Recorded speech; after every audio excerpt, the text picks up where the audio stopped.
Welcome to Exhibits Today. This is Brother Hernan Falcon. Live po tayo ngayon sa SMX para po sa Beacon 2023, the Maritime Expo. At syempre, will not be completed with this man. Kailangan po nating marinig ang kanyang tinig. Walang iba, ang ating pong former Associate Justice of the Supreme Court of the Philippines. Let's welcome Honorable Justice Antonio Carpio. Sir, magandang araw po. Magandang araw rin. Yes, sir. Parang kulang ang Beacon 2023 kung wala po ang inyong tinig. Salamat. Sir, pag-usapan natin to, sir. Mainit na mainit itong issue na to, sir. Ano ba itong pinag-uusapang bagong mapa na very controversial? Ano po ang inyong masasabi tungkol dito? Well, itong bagong mapa ng China, tawag nila Standard Map ng 2023. Controversial ito kasi ang sabi ng China, lahat na tubig na enclose, na sakop ng 10 dash line nila, kasi dati 9 lang yan, ngayon 10 dash line. Lahat na tubig na sakop ng 10 dash line ay teritoryo nila. National territory, parang lupa nila. So, alam mo, ang territorial sea under the law of the sea, UNCLOS, 12 nautical miles lang, na yun ang maximum that can be claimed, no? Ang isang estado can claim up to 12 nautical miles. China is claiming up to 600 nautical miles. Oo nga, no? Kaya na-cover nila about 85.7% of the South China Sea. Inaangkin nila ngayon halos buong South China Sea na kanilang teritoryo. Wala namang ganyan. Ang UNCLOS, United Nations Convention on the Law of the Sea, yun yung konstitusyon sa ligang batas yun ng oceans and seas. Maximum 12 nautical miles lang maklaim mo from your shoreline. China is claiming 600 nautical miles as their national territory, parang territorial sea. Hindi naman pwede kasi sasakupin nila yung ating exclusive economic zone sa West Philippine Sea. Ang sasakupin ng China halos kasing laki ng land territory natin. Pag ipagsama mo lahat na islands natin, ang area na yan na pinagsama mo, yan ang inaangkin ng China sa atin. Napakalaki, sir, no? Napakalaki. So, kaya dapat every Filipino must protest. Yes. Kasi inaangkin ng China yung dagat natin, yung area na inaangkin ng China halos kasing laki ng island territory natin. Pagsama mo lahat ng isla ng para Pilipinas, isang bansa na. Yes. Oo. So yun ang problema. Dapat labanan natin ito. Protesta tayo dito. So ito yung mga elemento na inilatag po ng ating former justice. Ito yung mga bagay na tinututulan natin. Tama yan. Kasi ito yung significance, ito yung meaning nitong bagong mapa ng China.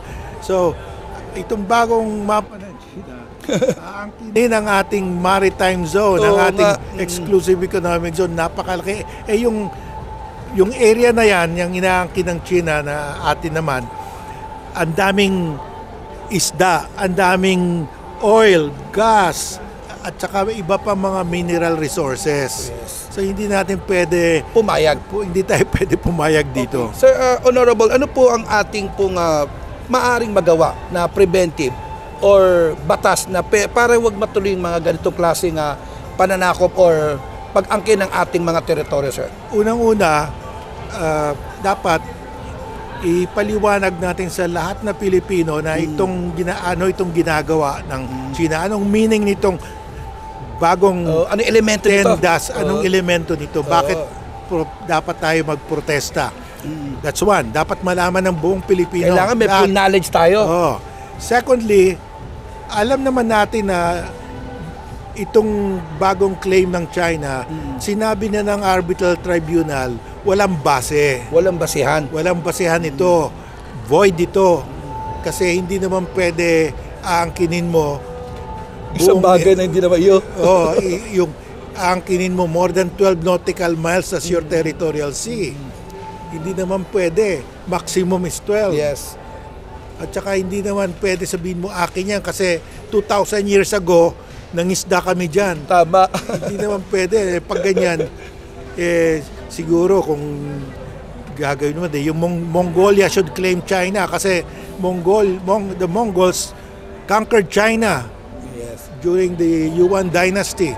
And you want to be a part of this campaign to share the Filipino people about the full knowledge of this issue, right, sir? Yes, dapat malaman ng lahat na Pilipino ito. Yes, sir. Kasi may mga propaganda yung China. May mga kokonti naman lang Pilipino na nag-i-echo ng propaganda ng China. Yes. So dapat ika-counter natin ito. Yun lang.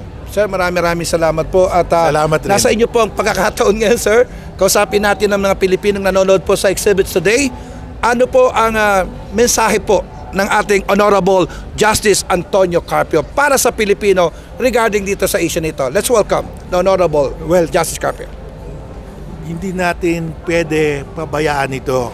Kasi pag nakuha ng China yung ating exclusive economic zone sa West Philippine Sea, hindi na natin mababawi ito. Pag nakuha ng China ito, paano natin babawin sa China? May nuclear weapons sila. They have the biggest navy in the world. So we have to make our stand here. Hintuin dapat natin kasi pag nakuha ito, hindi na natin mababawi ito. Yung mga anak natin, mga apo natin, hindi na nila mababawi yan. Yes. Tayo dapat ang magdepensa ngayon. Dapat ngayon na tayo tumayo. Tama yan. At manindigan tayo ngayon. Tama yan. At siyempre po, sir, maraming salamat po. Alam ko, pagod ho kayo kanina sa dami ho ng inyong siniwalat na katotohanan at information. Pinagbigyan nyo pa rin po ang programa ng Exhibits Today.